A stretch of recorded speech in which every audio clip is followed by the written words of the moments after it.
Bueno, buenísimo. Muchísimas gracias, Cris.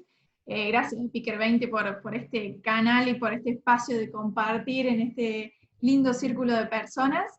Y tengo un gran desafío, que es que en 15 minutos tenga que correr, pero a la par de todos ustedes. Así que voy a tratar de en 15 minutos al menos transmitirles algo de lo que es la inteligencia emocional y que realmente se sientan con esas ganas y desafío de mañana hacer algo distinto. Y para arrancar tengo una hermosa definición de lo que es la inteligencia emocional, me gusta mucho, es de una fundación de acá de Córdoba, en donde me estoy formando como trainer, y lo que más me gusta de esto es que realmente sitúa a la inteligencia emocional como una dinámica adentro de la inteligencia humana, no es algo que no existía y que ahora existe. Siempre existió, las emociones existieron desde el minuto en el que existió el hombre, y la verdad es que desde aquel entonces existe. Y en aquel momento quizá lo llamábamos como el poder de adaptación. Como el hombre se adaptaba y sobrevivía a la naturaleza. Y hoy, ya desde otro lugar, corriendo muchos aprendizajes, quizá le damos el nombre de inteligencia emocional, pero es algo que existía hace muchos años.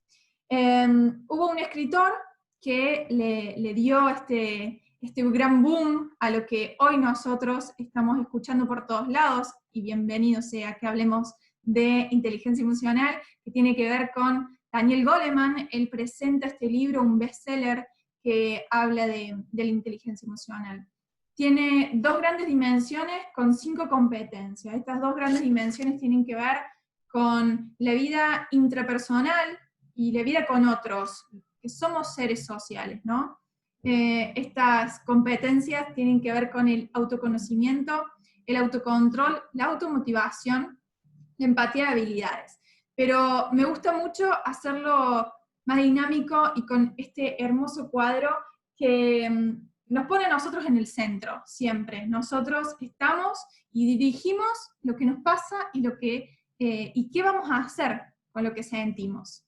Entonces, con lo que yo siento, ¿qué puedo hacer en mí? Primero, el autoconocimiento. Es la base para arrancar cualquier tipo de acción que nosotros querramos gestionar. Y el gestionar, empezamos a hablar del autocontrol.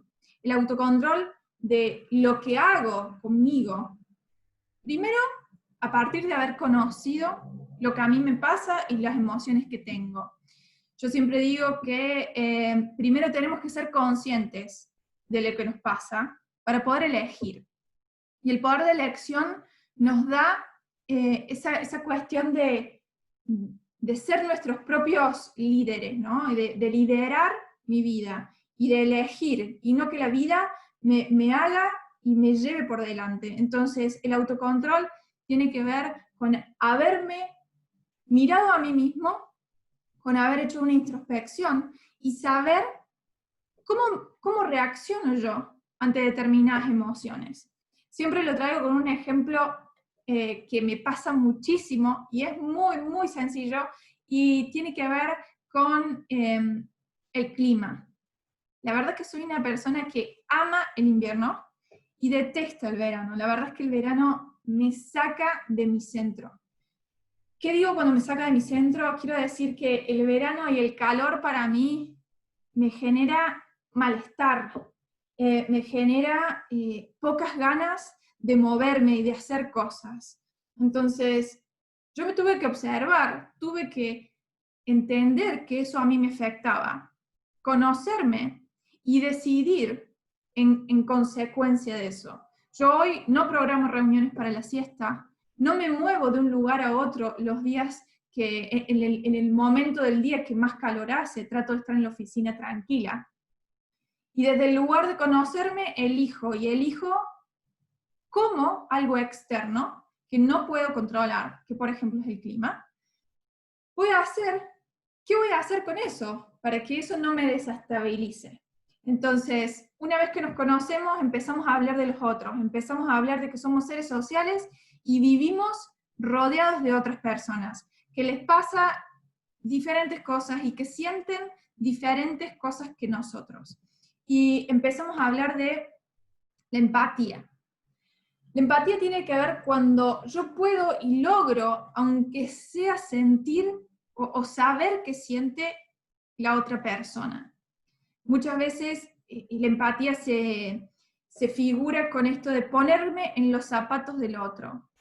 Y yo siempre les pregunto, cuando hablo de empatía,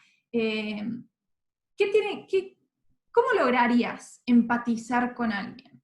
Y la verdad es que lo vamos a ver y tiene que ver mucho, mucho con la escucha. ¿Cómo yo voy a ponerme los zapatos de alguien que no sé cuánto calza, ¿no? Entonces, antes de querer ponerme ese zapato, tratemos de entender y saber qué tamaño tiene y cómo se siente que yo me los ponga.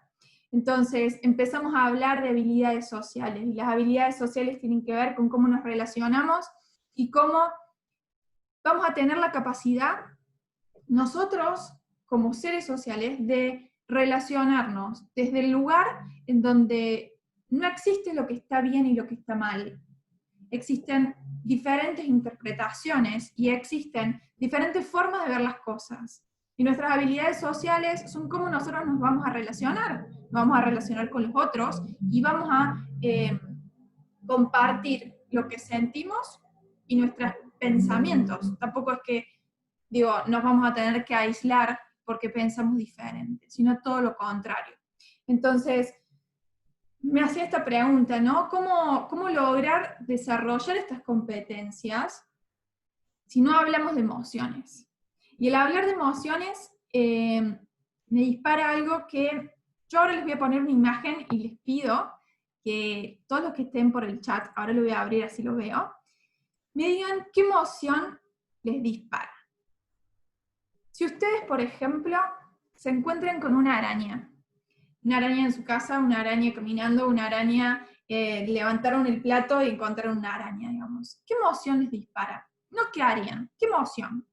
Algunos pueden estar tranquilos, otros les puede dar miedo, otros no. Los leo por el chat, a ver qué me dicen. Bueno, Vanina ahí ya puso que le da miedo. A Darío le da miedo. Curiosidad, asco, miedo. Depende del tamaño, dice David, ok. Susto, muy bien. Curiosidad, mira qué raro, Carlos, wow, alerta, buenísimo. Ok, gracias. Eso quería justamente traerles. Que las emociones, antes de sentir emociones, tiene que haber habido un hecho. Y el hecho es la araña, en este caso, ¿no? Supongamos que el hecho es la araña. Y para que nosotros realmente empecemos a interpretar, que es el segundo paso, nosotros lo interpretamos desde lo que nuestro cerebro, que en la PNL se le llama mapa mental, tiene registrado como experiencias, como creencias, valores. Entonces, seguramente quien siente curiosidad es porque quizás no ha tenido una experiencia traumática y le parece, o le guste mucho la naturaleza y le guste la vida silvestre. Y quienes tengan miedo, quienes tengan asco, pueden haber tenido una experiencia traumática, o incluso les pueden haber contado un cuento cuando eran chicos, de que las arañas eran venenosas. Y simplemente con ese cuento, yo ya en mi cerebro tengo esa creencia, que creo que las arañas me pueden hacer mal. Algunas pican, obvio. Entonces, qué diferentes que pueden ser las emociones ante un mismo hecho. Y qué importante es que seamos conscientes la mayor parte del tiempo que podamos. Cuanto más seamos conscientes de que ante un mismo hecho, no todos vamos a reaccionar diferentes, vamos a entender, o en realidad vamos a estar en una situación en donde cuando vemos la reacción de otro, no vamos a juzgarlo, no vamos a decir, eso está mal, o ¿cómo que te da miedo? No te puede dar miedo. O al que le da miedo, decirle al que le da curiosidad, ¿cómo estás loco? Curiosidad. Y esas conversaciones que muchas veces no nos llegan a ningún lado. Entonces, cuán importante que es que seamos conscientes de que las emociones siempre están ligadas a un hecho, pero ese hecho tiene múltiples interpretaciones. Entonces, ahí arranca esto que decimos muchas veces desde el coaching. Las emociones son la predisposición a la acción. O sea, es lo previo a que yo reaccione y haga algo. Y en este hacer y en esta reacción es a donde empezar a observarse, y acá traigo el autoconocimiento, que era la competencia, para mí la base, en lo que tiene que ver con autoconocimiento en todo aspecto, ¿no? No solo para la inteligencia emocional. Entonces, cuando hablamos de interpretaciones, sabemos que las interpretaciones pueden variar según la persona que esté al frente del hecho. Por ejemplo, en esta imagen, ¿quién tiene razón? ¿Tiene razón el que dice que está viendo un 9? ¿Tiene razón el que dice que está viendo un 6? ¿Tengo razón yo, que digo que veo una G, que ni siquiera es un número para mí es una letra? ¿Quién tiene razón? Entonces, desde el lugar de no caer en conversaciones de querer tener razón y buscar las conversaciones que nos hagan crecer y las conversaciones que nos generen lograr entender y hasta incluso aprender muchísimas veces de por qué otra persona puede ver algo diferente de lo mismo que yo estoy viendo. Porque quizá hay algo que yo me estoy perdiendo, incluso de aprender o de enseñar. Entonces, ¿qué es lo más fácil y lo que normalmente nos pasa? Es caer en los juicios y decirle que está viendo mal, que no sabe interpretar, que eso no es un 9, que esto es un 6. Y cuando caemos ahí es a donde empezamos a decir, esto es bueno, esto es malo. No, y no hay cosas buenas y malas cuando hablamos de emociones. Las emociones no son buenas ni malas, son todas válidas, todas las emociones son válidas. ¿Cómo yo voy a decir, por ejemplo, que alguno de ustedes, por ejemplo Marcos, que dijo que siente alerta cuando ve una araña, está mal? No está mal, es válido, todo es válido. Y ser conscientes, y es un trabajo diario, ser conscientes de que desde el lugar de que todas las emociones son válidas, y en realidad no nos tenemos que empezar a preguntar por qué, sino el para qué, y lograr hacer ese clic. Nos va a dar la posibilidad del autocontrol. El no caer en el juicio nos da la posibilidad de elegir, y de en vez de quizás enjuiciar, preguntar y escuchar. Por eso les traigo ahora esta otra filmina que tiene que ver con la escucha y la indagación. La escucha es oír más interpretar, y siempre que le ponemos nuestra interpretación, podemos estar del lado opuesto de la imagen que vimos recién. Entonces, ¿qué hay de importante en lograr esa empatía a través de la escucha? La indagación. La indagación como herramienta, pero es un diamante en bruto. De hecho, nosotros los coaches nos entrenamos en cómo hacer preguntas, básicamente, aparte de muchas otras cosas, ¿no? Pero digo, es tan valioso y hay tanta información que nosotros podríamos realmente tener y entender tantas cosas que si nos damos el lugar de indagar, vamos a realmente saber si estamos en la misma página o no, en esto de que cuando escucho lo que el otro me transmite o escucho lo que interpreto.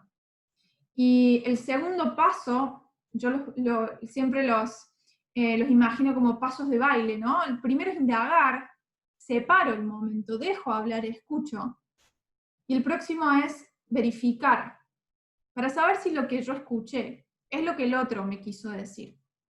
Y acá, de vuelta, hablamos de habilidades sociales, uno de los últimos componentes de la inteligencia emocional. Habilidades sociales, cómo yo me relaciono con los otros. Habilidades sociales, cómo me voy a parar ante una situación en la que puedo elegir porque me conozco, puedo elegir porque tengo conciencia primero de cómo yo me siento o cómo las cosas me pueden impactar. desde la conciencia existe la posibilidad del cambio, existe la posibilidad de gestionar.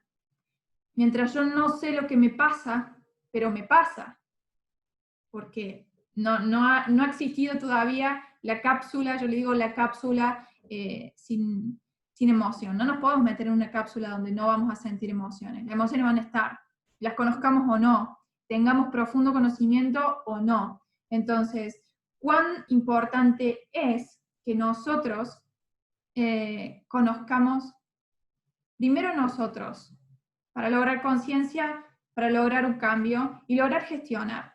La inteligencia emocional no tiene que ver solo con nosotros, tiene que ver con nuestro entorno también. Entonces, en esta corrida de 15 minutos de Speaker 20, la verdad es que los quiero dejar con esta pregunta de ¿qué les gustaría empezar a hacer diferente mañana para poder, aunque sea, arrancar con alguno de estos aspectos? Que creo que todos son valiosos, uno hacia el otro, y vuelvo a decir, desde mi perspectiva, el autoconocimiento siempre es la base para comunicarnos y la base para saber quiénes somos y cómo nos relacionamos con los otros. Así que siempre me gusta dejar este aliento y desafío a que nos observemos, veamos qué cosita, aunque sea mínima, podemos hacer diferente mañana y empezar a ver que los resultados seguramente también van a ser diferentes. Así que muchísimas gracias por el tiempo. Y corrimos, pero espero que haya sido al lado de todos ustedes y cerca, que se haya logrado entender.